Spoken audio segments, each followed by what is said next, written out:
दोस्तों, इन दिन न्यूज में एक नाम बहुत गूंज रहा है।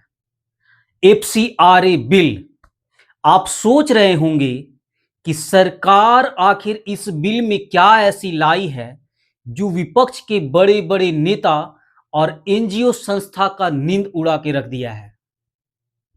हालात ऐसे हो गए हैं दोस्त कि मिजोरम, नागालैंड जैसे राज्य में लोग सड़क पे उतर चुके हैं। उन्हें डर सता रहा है कि कहीं उसका स्कूल, अस्पताल उनसे छीन न जाए। आखिर क्या मामला है? लोग क्यों डर रहे हैं? आज इस वीडियो में हम समझेंगे आसान भाषा में।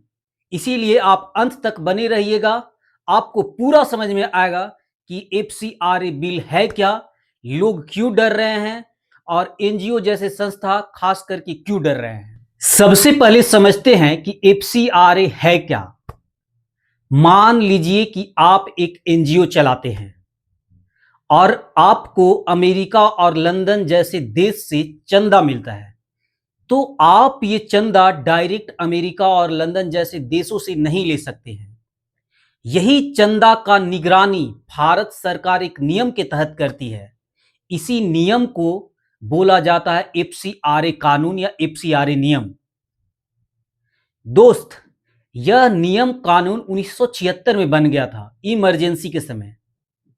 इसमें बताया गया था, इसमें यह प्रावधान रखा गया था कि विदेश से आने वाली चंदा का निगरानी किया जाएगा कि कहीं ये चंदा गलत काम के लिए यूज तो नहीं किया जा रहा है, कहीं ये चंदा भारत विरोधी ताकत को उत्पन्न करने के लिए तो नहीं लिया जा रहा है। इसीलिए सरकार ने यह कानून बनाया था। आसान भाषा में समझे तो यह है कि विदेश से आने वाली पैसा का आप गलत चीज में यूज तो नहीं कर रहे हैं, इसीलिए इसका हिसाब आपको सरकार को देना होगा। इसीलिए एक कानून बना था जिसे एफसीआरए कानून कहा जाता है। दोस्तों, 2010 से 20 तक इनमें बहुत सुधार किया गया है और 2026 में फिर अभी एक संशोधन लाया गया है। इस संशोधन के कारण एनजीओ चला रहे संस्था और अपोजिशन के बड़े बड़े नेता डरे हुए हैं। आखिर 2026 में ऐसा क्या प्रावधान किया गया कि सारे लोग डर रहे हैं? तो दोस्त, जो भी एनजीओ चलाते हैं उनका लाइसेंस बनता है। बिना लाइसेंस का आप एनजीओ नहीं चला सकते हैं और ये लाइसेंस 5 साल के लिए बनता है और बार बार रिन्यूअल होता है।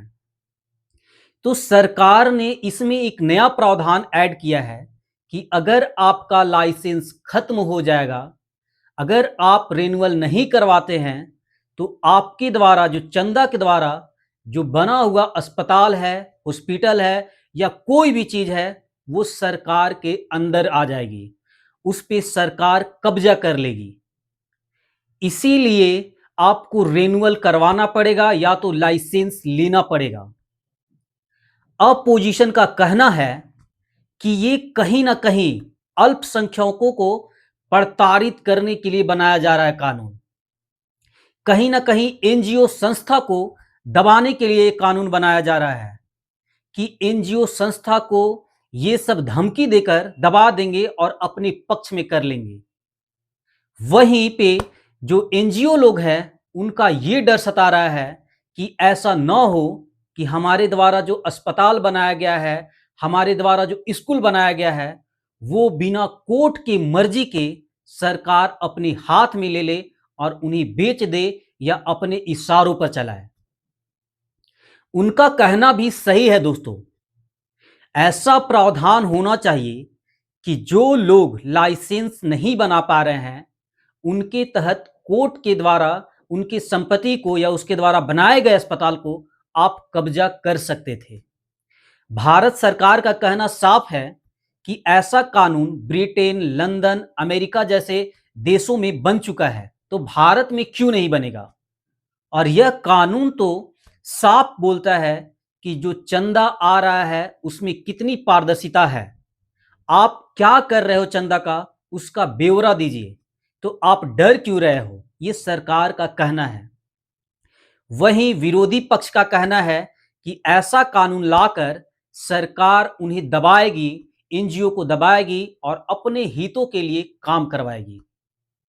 आपको क्या लगता है दोस्तों कि क्या ये कानून सही है? क्या ये कानून से उन संस्था जो एनजीओ हैं, जो चंदा लेते हैं, उनमें पारदर्शिता आएगी? वो डरेंगे कि गलत काम में यूज ना करें या उनके साथ शोषण किया जा रहा है? कमेंट करके बताएं दोस्तों।